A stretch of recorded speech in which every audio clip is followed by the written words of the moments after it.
Bismillahirrahmanirrahim. Alhamdulillahirabbil alamin. Wa bihi nasta'in ala murdunya waddin.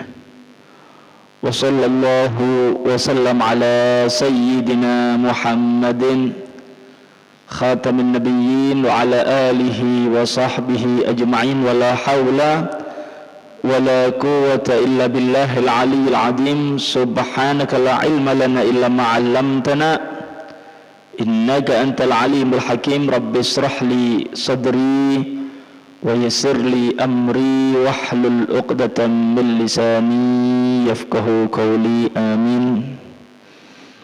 Hadirin hadirat rahimakumullah. Nabi sallallahu alaihi wasallam beliau bersabda, ad-dinun nasihah. Pernah suatu saat Nabi SAW kumpul dengan beberapa sahabat. Kemudian Nabi Muhammad mengatakan, wahai sahabat, ad-dinun nasihah, agama itu peduli. Agama itu mengajarkan kepedulian.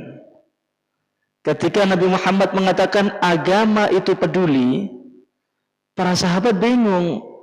Apa maksudnya? Apa maksud Nabi Muhammad? Agama mengajarkan kepedulian.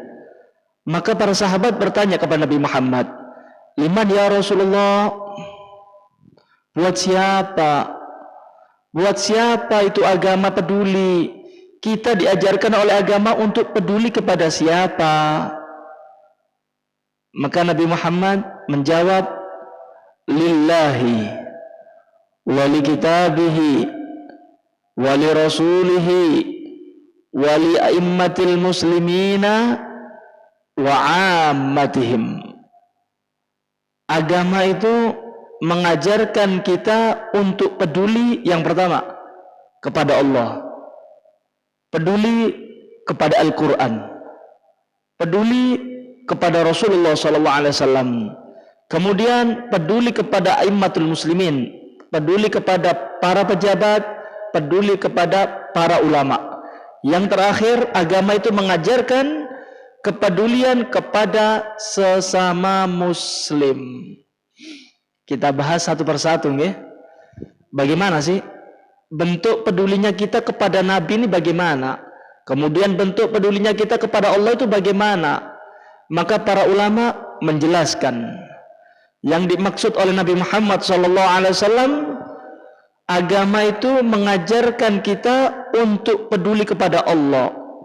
Maka mereka para ulama mengatakan bentuk kepedulian kita kepada Allah Subhanahu wa taala diantaranya al-imanu bihi, beriman kepada Allah Subhanahu wa taala, meyakini bahwasanya Allah itu Tuhan, dan meyakini bahwasanya alam semesta ini adalah ciptaan Allah Subhanahu wa taala.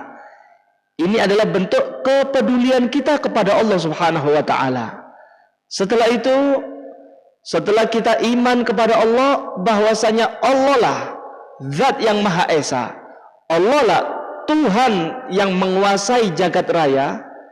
Yang selanjutnya, wa nafsus syarik anhu.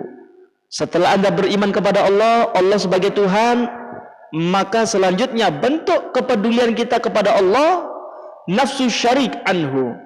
Kita meniadakan sekutu daripada Allah Subhanahu wa taala, meyakini bahwasanya Allah adalah Tuhan yang Maha Esa, satu-satunya Tuhan yang pantas disembah di alam ini adalah Allah. Selain Allah tidak pantas disembah. Walaupun dikatakan Tuhan, kita harus yakin Allah yang pantas disembah. Selain Allah itu tidak layak dikatakan Tuhan. Nafsu syarik anhu, menafikan. Jangan Anda katakan semua agama sama. Loh, berarti Anda tidak peduli kepada Allah. Kalau Anda peduli kepada Allah, Anda pasti menafikan, meniadakan Tuhan selain Allah. Ini bentuk peduli kita kepada Allah yang diajari oleh para ulama. Kemudian Bentuk peduli kita lagi apa? Al-ikhlasu lahu. Ikhlas. Ketika kita ibadah, tidak ada tujuan lain kecuali mencari ridhonya Allah. Ini bentuk peduli. Bukan berarti ibadah karena tendensi. Kata di lurah baru sembahyang berjamaah. Ini ada tujuan. Kata di pileg, pil-pilan, safari maulid. Ini nyantuni anak yatim. Ini adalah ibadah tujuannya bukan karena Allah. Ikhlas itu Pak, para ulama mengatakan al-amal li ajlillah. Ikhlas itu adalah beramal tidak ada tujuan lain kecuali mencari ridhonya Allah Subhanahu wa taala. Itu ikhlas. Dan para ulama menjabarkan banyak orang-orang yang riya itu tandanya bagaimana, orang yang ikhlas tandanya bagaimana, di antaranya. Nggih.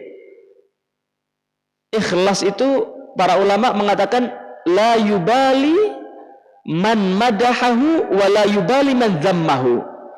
Ciri orang yang ikhlas di dalam ibadah, para ulama mengatakan di antara ciri orang yang ikhlas di dalam ibadah yaitu karradhi, seperti anak bayi.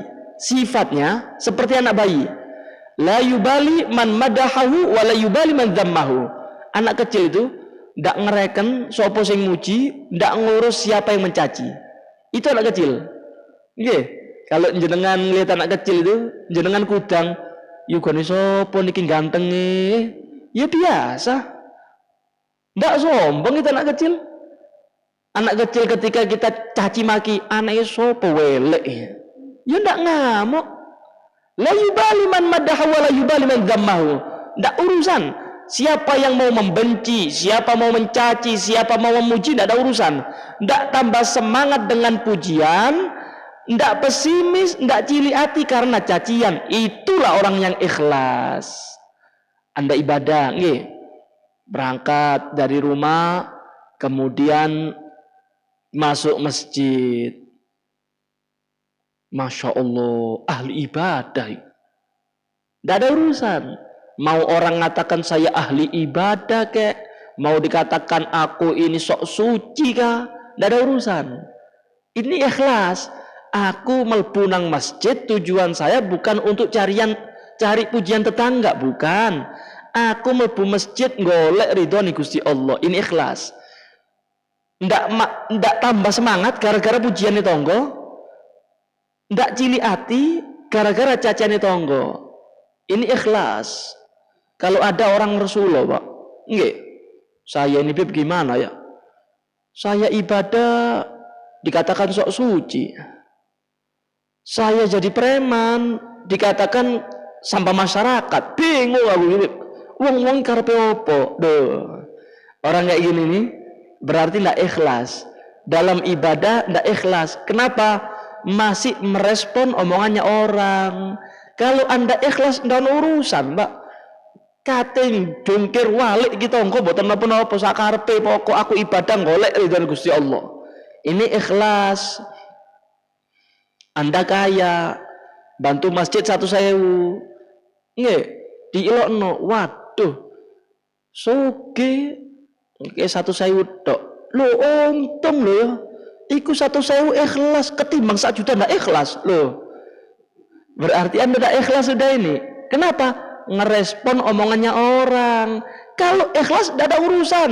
Mau dikatakan aku ki medita sak karepe, sing penting aku ngetokno duit. Nah, ini orang ikhlas. Kalau masih ngerespon dengan cacian manusia, kemudian semangat bangga dengan pujian manusia, belum dikatakan ikhlas. Ini bentuk peduli kita kepada Allah. Ketika kita ibadah, nggih, alamatnya tidak ada tujuan lain kecuali cari ridhonya Allah Subhanahu wa ta'ala. Kemudian diantaranya juga yang diajarkan oleh para ulama, bentuk peduli kita kepada Allah, wa muwalatu man ata'ahu, cinta kepada orang yang taat kepada Allah. Seneng Pak lihat orang-orang berjamaah, seneng ya Allah, tiang mergan ke ahli ibadah, seneng. Bukan gembosi. Ojo teko pengajian. Percuma itu. Ustadz radikal itu. Nah, ini orang tidak peduli sama Allah ini. Kalau Anda peduli sama Allah, seneng. Masya Allah, pengajian nih. Mugi-mugi manfaat. Mugi-mugi Ustadz dawa umur. Mugi-mugi terus didoakan. Kenapa? Seneng. Delok tiang taat teng Gusti Allah ini seneng hati ini marem. Ya Allah, sembahyang subuh ini cek kata ini masjid niki nggih seneng, Mbak. Bukan berarti pegel. Lek aku tadi takmir iku luwih rame timbang iki. Ini orang tidak peduli sama Allah Ta'ala. Kalau peduli sama Allah Ta'ala, dia cinta. Siapapun dia, pokok iki tiang cedek parek teng Gusti Allah. Taat kepada Allah, seneng. Sopo ae wis. Tonggoe ka wong liya ka beda suku ka seneng.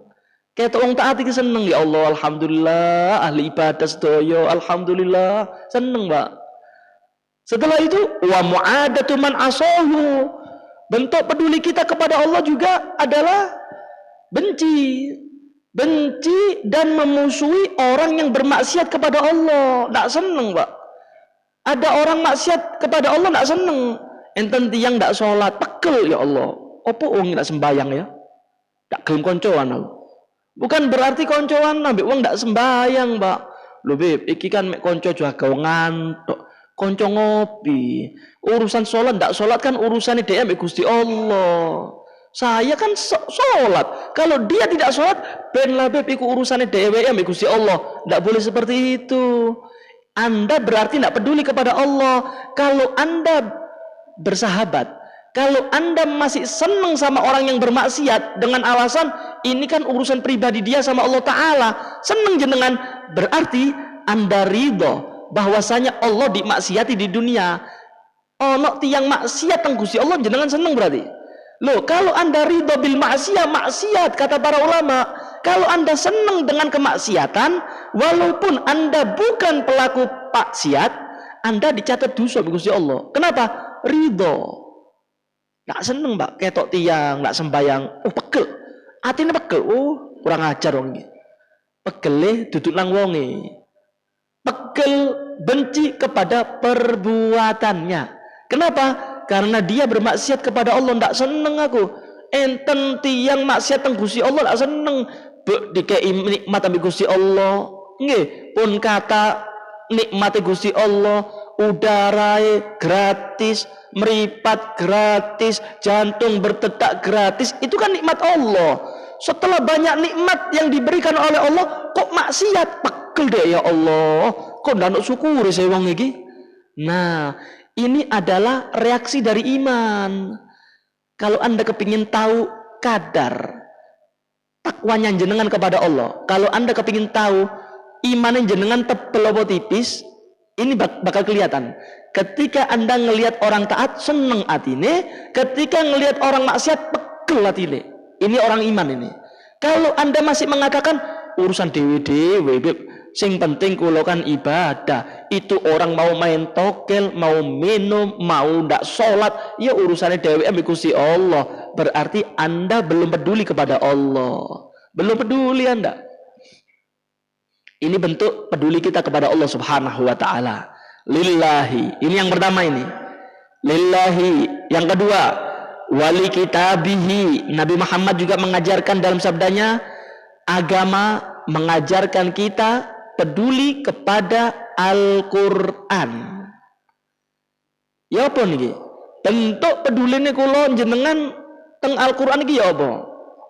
Para ulama mengatakan bentuk peduli kita kepada Al-Quran diantaranya al-imanu bihi, meyakini dengan adanya Al-Quran bahwasanya itu adalah wahyunya Allah, meyakini bahwasanya itu adalah kalamullah, yakin Mbak.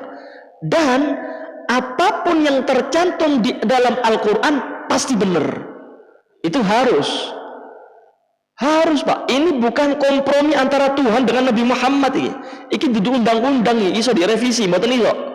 Ini bukan amandemenan iki, Pak. Iki keputusan ilahi. Harus yakin apapun yang tercantum di dalam Al-Qur'an pasti benar. Dan apa yang bertentangan dengan Al-Qur'an pasti salah. Harus, Pak. Ini bentuk peduli kita kepada Al-Quran. Ketika Al-Quran mengatakan, Inna dina indallahil Islam, sesungguhnya agama yang benar, sesungguhnya agama yang direstui oleh Tuhan yaitu Allah. Agama apa? Al-Islam adalah agama Islam. Anda harus percaya dengan Al-Quran. Apapun yang diinformasikan, apapun yang dikabarkan oleh Al-Quran pasti benar. Harus yakin. Kabeh agama salah kecuali Islam. Harus yakin. Lebih tidak boleh egois, tidak boleh. Kebenaran mutlak itu nanti di akhirat. Koyo intelek nggih Pak, hebat. Semua agama itu di mata Tuhan sama-sama benar. Lalu terus Al-Quran dawuhnya ya apa? Inna dina indallahil Islam. Bentuk peduli Anda kepada Al-Quran adalah percaya 100%. Apapun yang diinformasikan oleh Al-Quran pasti benar. Kalau sudah Allah mengatakan satu-satunya agama yang benar dan direstui oleh Allah adalah Islam, titik. Aja main akal-akalan jenengan. Kalau seumpama semua agama sama, jenengan tak tantang lagi. Nggih. Dina minggu pindah agama kan.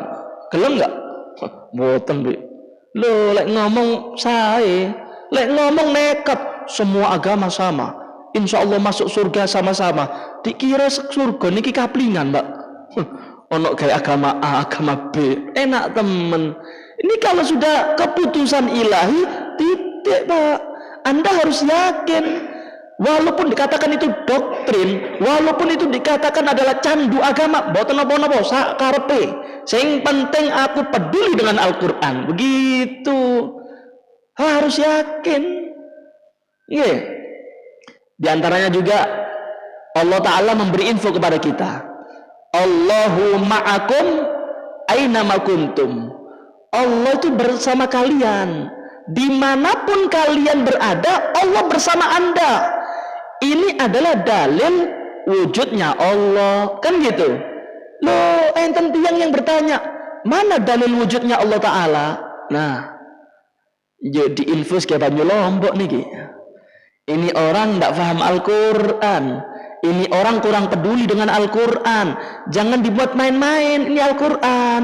Al-Quran sudah mengatakan Allahumma akum aina ma kuntum. Allah bersama kalian. Allah itu selalu bersama kalian, wahai manusia. Aina ma kuntum, dimanapun kalian berada. Mosok niki mboten dalil wujudnya Gusti Allah. Afillahi syakkun fatiri samawati wal ard, kata Allah Ta'ala. Apakah kamu meragukan zatnya Allah Ta'ala? Apakah kamu meragukan wujudnya Allah Ta'ala? Fatiri samawati wal ard, yang menciptakan langit dan bumi. Walaupun Anda, Pak, Bu, kita semua tidak pernah melihat zatnya Allah, kulon jenengan harus yakin Gusti Allah itu enten. Gusti Allah itu wujud. Gusti Allah itu ada. Buktinya apa? Lu alam semesta nih. Ini adalah bukti wujudnya Allah. Anda lihat tuh langit tuh. Ini, lihat itu langit. Gede. Ini, ndak dicor ya ndak lukur. Sopo sing jaga niku? Anda lihat tuh, lihat bintang-bintang yang menjulang tinggi itu. Ndak ono bolane, Pak. Ndak ono taline, ya iso di langit.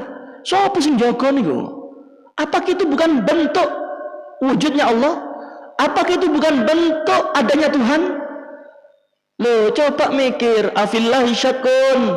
Apakah kalian meragukan wujudnya Allah? Ini bahaya. Kalau sudah berhubungan dengan akidah ini bahaya, Pak. Bukan intelek lagi. Urusannya murtad ambek enggak nih, Pak. Bahaya. Kalau Anda mau mempermainkan retorika, kalau Anda mau mempermainkan kata, kepingin dikatakan intelektis, ojo utek-utek akidah dah. Jangan utek-utek iman. Sudah, ini keputusan mutlak. Allah wujud. Satu-satunya agama adalah Islam. Titik. Ini peduli Anda. Anda peduli kepada Al-Quran. Al-imanu bihi, yakin, Pak. Yakin. Quran itu adalah wahyu Allah. Quran itu adalah firman Allah. Quran adalah kitab sucinya Allah Subhanahu wa ta'ala. Apapun yang dikandung oleh Al-Quran pasti benar. dan yang bertentangan dengan Al-Quran pasti salah. Harus. Ketika Allah ciptakan kehidupan, yang menciptakan kehidupan ini sinten? Gusti Allah kan? Nah, kalau sudah Allah yang menciptakan kehidupan, otomatis Pak, pencipta maha tahu dengan aturan hidup, kan begitu. Kalau sudah Allah yang menciptakan kehidupan, Allah tahu kehidupan biar normal, dikasih undang-undang, dikasih peraturan hidup. Apa itu? Al-Quran. Kalau Anda terapkan Al-Quran di dalam kehidupan Anda, maka akan berjalan kehidupan yang normal. Al-Quran mengatakan pencuri potong tangan biar jerah. Tiang sing wani mateni. Ini kan undang-undang kehidupan dari Allah. Kalau Anda terapkan, kalau Anda patuh dengan hukumnya Allah, akan berjalan ini kehidupan dengan normal. Nggak wani Pak nyolong Pak, nggak wani orang mau membunuh. Kenapa? Taruhannya nyawa pisan. Tapi ketika Anda meragukan hukum Allah, ini adalah negara Indonesia, ini adalah NKRI harga mati, wis koyok wong paling nasionalis wis. Kita ini bukan negara Islam. Hukum Islam tidak relevan diterapkan di Indonesia. Loh, Anda bisa murtad loh ngomong kayak gitu. Kita wajib iman bahwasanya hukum yang pas adalah hukumnya Allah. Harus yakin. Anda jangan mekut-mekut dengan omongannya mereka. Penwes, mereka pemerintah yang tidak mau dengan hukumnya Allah, mereka yang tanggung jawab di hadapan Allah. Yang penting kula jenengan ndak ridho. Titik. Ojo melu-melu jenengan. Nggih, mboten saya niki hukum Islam ini ndak relevan di Indonesia. Loh, Anda meragukan hukum Allah. Anda berarti ndak peduli dengan Al-Qur'an. Bahaya. Kalau urusan tidak dilakukan di Indonesia, kalau tidak diterapkan di Indonesia, biarkanlah urusannya mereka. Yang penting kulon jenengan yakin Gusti Allah duwe undang-undang, Gusti Allah punya aturan hidup, dan saya yakin apa yang dikandung oleh Al-Quran, apa yang sudah diatur oleh Allah, itu adalah hukum yang paling pas di atas dunia. Harus yakin. Urusan gelem atau boten diterapkan atau tidak, urusan pemerintah. Biar mereka yang tanggung jawab di hadapan Allah. Paham ya Pak, Bu?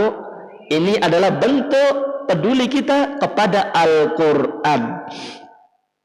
Kemudian wal amalu bima fi, ini juga bentuk peduli kita kepada Al-Quran. Mengamalkan isi kandungan Al-Quran. Peduli Anda.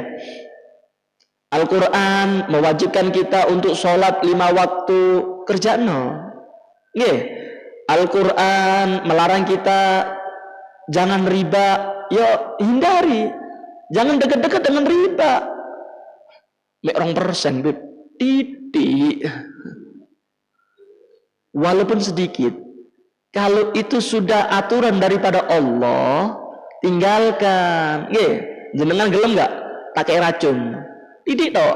Titik umbin.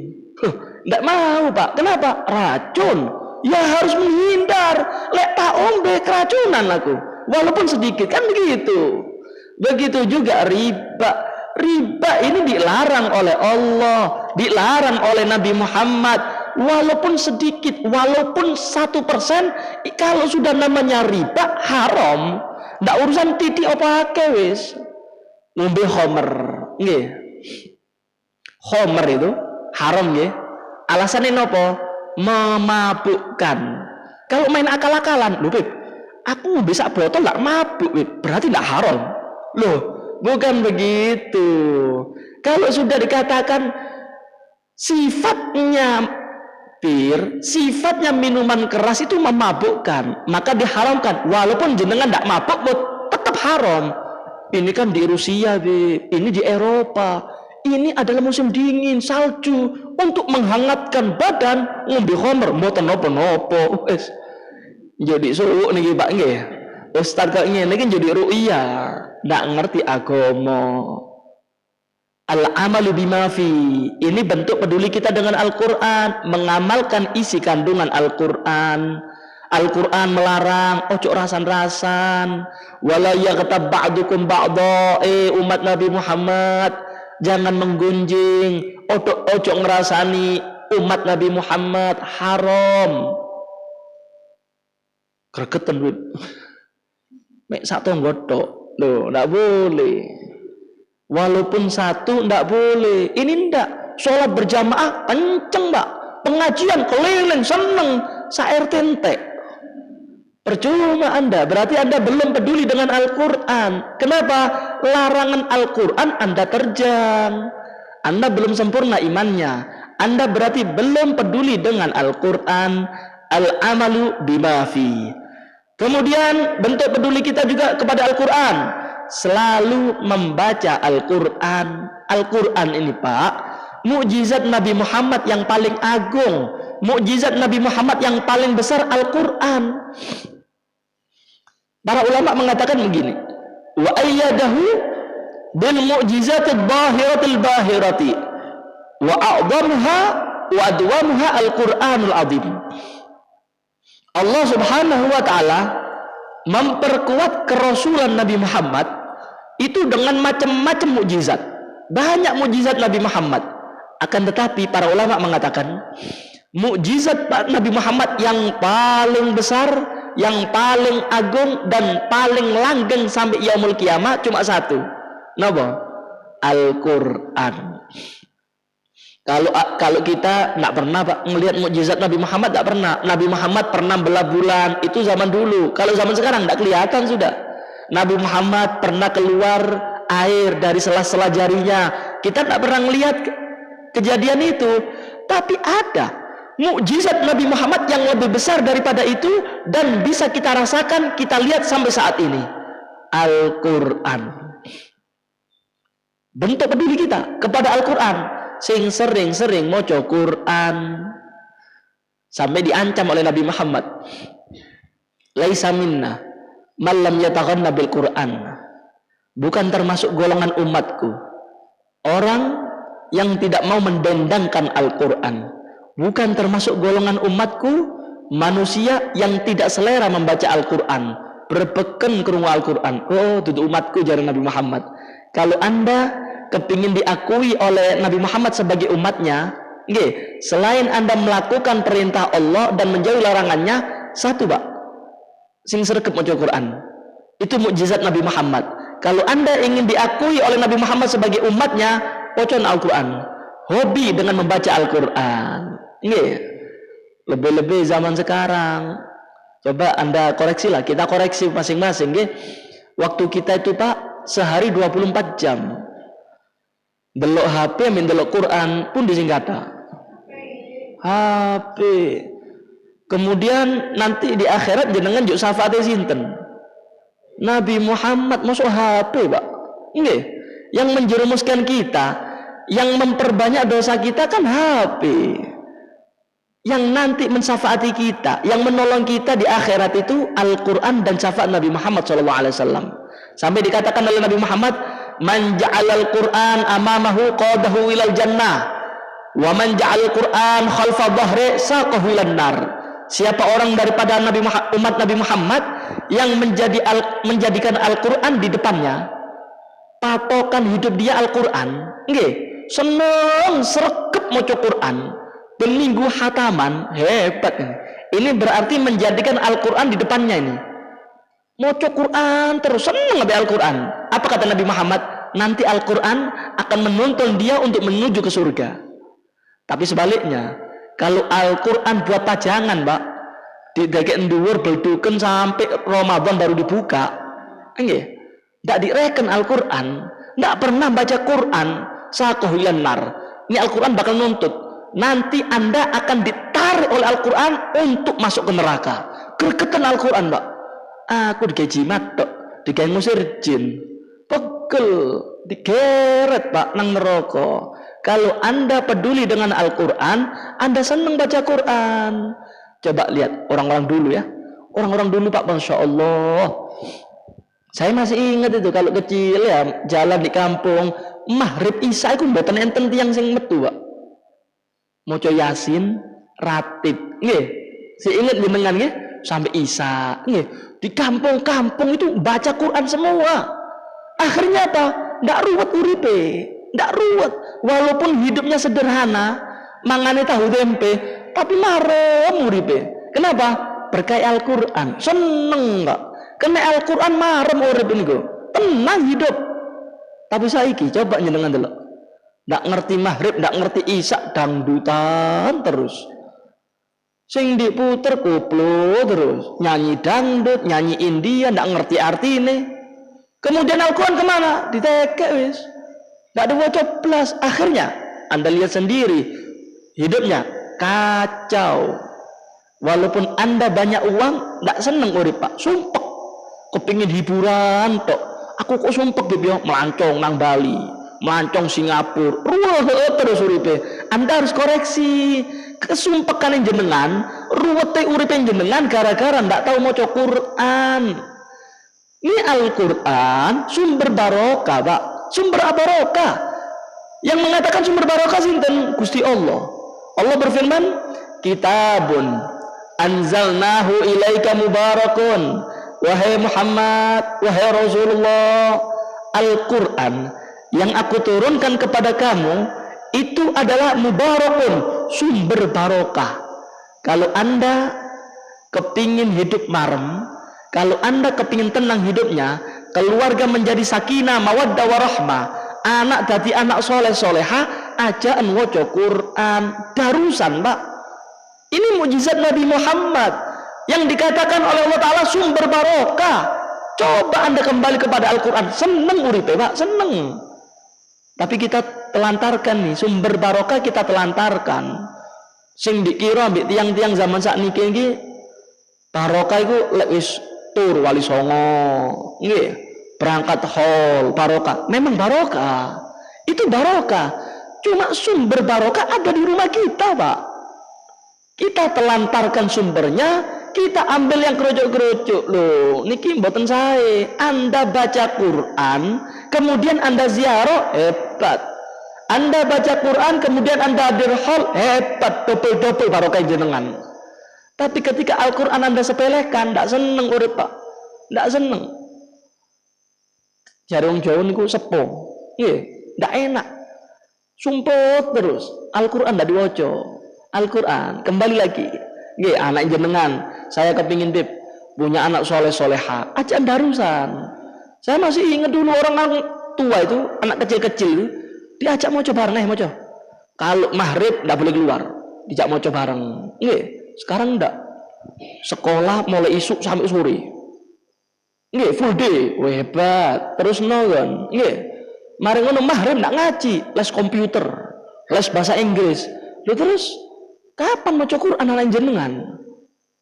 Kemudian Anda berharap anakku tadi anak soleh soleha. Kemudian Anda berharap anak Anda bakti kepada Anda. Tekon di Pak. Dari mana? Sumber barokah enggak Anda baca. Jangan sampai sehari Anda kosong daripada Al-Quran. Ojo sampai. Paksuan Pak, dipaksa.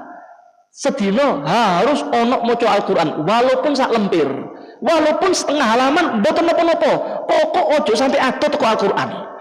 Anda terapkan, bakal barokah urip jenengan. Silakan Anda kerjakan dah. Mulai saiki aku moco Quran, walaupun setengah lembar, boten nopo-nopo. Terus tapi continue urip jenengan enak, enak Pak, tenang urip ini. Lebih-lebih, Masya Allah, ngaku umat Nabi Muhammad, tapi tidak semua Quran. Loh, ya Allah, sudah umur 40, 50, tidak bisa mau Quran, tidak usaha. Iki boleh gerget uang nih Pak. Sudah umur 40, 50, usaha, mau nopo-nopo. Jenengan tidak bisa baca Quran, mau nopo-nopo, tapi usaha. Cari ustadz, aku kepingin mau Quran, ada usaha. Bukan berarti budi-budian. Yang penting kan sembayang, Dut. Wallah, jadi julek nongok ini nggih. Baca Quran, Pak. Cini hati ini adem. Baca Quran biar Anda mendapatkan syafaat Nabi Muhammad SAW. Kemudian diantaranya juga bentuk peduli kita kepada Al-Quran. Napa? Letakkan Al-Quran di tempat yang mulia. Letakkan Al-Quran di tempat yang tinggi. Ojo digledakno. Mari maca Quran tekan ngisor. Bahaya. Anda tidak peduli dengan Al-Quran. Anda kalau peduli dengan Al-Quran, diantaranya bentuknya Anda muliakan Al-Quran. Tekan indur. Anda pangku, ojo tekan ngisor. Tuh lihat, Bishr al-Hafi. Bishr al-Hafi itu ulama besar, waliullah. Baca Yasin, boten napa-napa. Bishr al-Hafi. Bishr al-Hafi itu ulama besar nih. Beliau itu diangkat derajatnya sama Allah Ta'ala gara-gara sepele, Pak. Suatu saat Bishr al-Hafi ini jalan, di tengah jalan ada robekan Al-Quran, tulisannya Bismillahirrahmanirrahim. Diambil, Pak, dicium. Al-Quran ini ono lafati Gusti Allah, ono jedungi Gusti Allah, dicium, dilempit. Dia ini orang miskin, punya uang 2 dirham. Kalau zaman sekarang mungkin 20.000 lah. Nih, dibelikan minyak wangi, dilempit, dikasih minyak wangi, kemudian ditaruh di atas. Malam hari mimpi ada suara dari langit. Kama tayyabta ismi fid dunya la utayyibanna ismaka fid dunya. Bishr al-Hafi, sebagaimana kamu harumkan namaku di dunia, kamu muliakan namaku di dunia, aku janji akan aku harumkan namamu dunia dan akhirat. Dadi ulama, Pak, gara-gara apa? Memuliakan robekan daripada Al-Quran. Karena ada lafaz Allah Ta'ala dimuliakan, diangkat dari dhuwur. Karena itu ojo sembarangan. Itu adalah firman-Nya Allah. Nggih, kalau jenengan antuk surat teko presiden ya apa? Bangga ya. Surat teko presiden iki, Bib. Maca Bismillahirrahmanirrahim. Lah iso dipigora, ditaruh, dipampang di ruang tamu, cek nek kata sing delok kan ngenten nggih. Kenapa? Kebanggaan. Anda muliakan itu surat presiden, padahal podo-podo menungsoni. Nggih. Terus ini surat dari Allah nih. Ya apa nih? Jenengan gledakno. Apakah lebih mulia daripada surat presiden? Hati-hati, muliakan Al-Quran. Nih bagi kita semua, jenengan tahu undangan, ya? Undangan itu kan ada bismillahnya itu. Iya, hati-hati, ojo geledak no, ojo serampangan deh kayak undangan. Kenapa? Ada bismillah. Ibu-ibu kadang masya Allah digawe tata nodat nyamuk. Ojo bu, ambil dulu. Kalau di situ ada tulisan bismillah, Anda robek. Silahkan Anda buang. Sing penting jenengan selamat nondime jenengi Gusti Allah. Muliakan nama Allah Ta'ala, insya Allah berkat Anda memuliakan nama Allah Ta'ala, jenengan bakal dimuliakan oleh Gusti Allah. Ojo sembarangan. Nggih, taruh Al-Quran di atas untuk peduli kita kepada Al-Quran. Naam. Kemudian diantaranya juga wali rasulihi. Yang selanjutnya kita peduli juga kepada Rasulullah SAW. Peduli. Bagaimana cara peduli kita kepada Nabi Muhammad? Bagaimana? Al-imanu bihi, yakin bahwasanya Nabi Muhammad ini adalah hambanya Allah yang diutus menjadi Rasulullah, yakin. Kemudian Nabi Muhammad ini adalah kekasih Allah, yakin. Nabi Muhammad mendapatkan wahyu firman Allah, yakin. Wa tasdiquhu, setelah Anda yakin bahwasanya Nabi Muhammad adalah Rasulullah, maka bentuk peduli kita juga kepada Nabi Muhammad, kita percaya 100% apa yang dikabarkan oleh Nabi Muhammad. Masuk akal enggak atau tidak, sing penting niki info, ini kabar dari Nabi Muhammad, kula percaya. Ini peduli Anda kepada Nabi Muhammad. Ketika Nabi Muhammad ngasih info gini, nanti di akhirat ada surga dan neraka. Nggih. Padahal kulon jenengan ndak pernah ningali surga neraka, mboten pernah. Mboten nate niki. Ndak tahu delok blas. Surga neraka ya apa bentuknya ndak tahu. Cuma karena Nabi Muhammad memberi info kepada kita, nanti di akhirat ada surga dan neraka, percaya wis. Nabi Muhammad ngasih kabar nanti di kuburan itu ada nikmat, ada azab. Percaya, Pak. Ndak usah akal-akalan wis. Mosok sih? Tak masuk akal ya. Kuburan cilik ono azab iki opo sih? Mlebune malaikat nang ndi? Loh, sudah diam. Ini urusannya iman, bukan urusan akal-akalan. Al-imanu bihi, yakin wis. Percaya Nabi Muhammad. Wa kullu ma ata bihi rasulu fa haqquhu taslim wal qabulu. segala apapun yang dikabarkan oleh Nabi Muhammad, maka kewajiban kita adalah pasrah. Kita percaya 100% dengan apapun yang dikabarkan oleh Nabi Muhammad. Ini bentuk peduli kita kepada Nabi Muhammad SAW. Kita berharap ya, mungkin kita semua diberi kekuatan iman oleh Allah Ta'ala,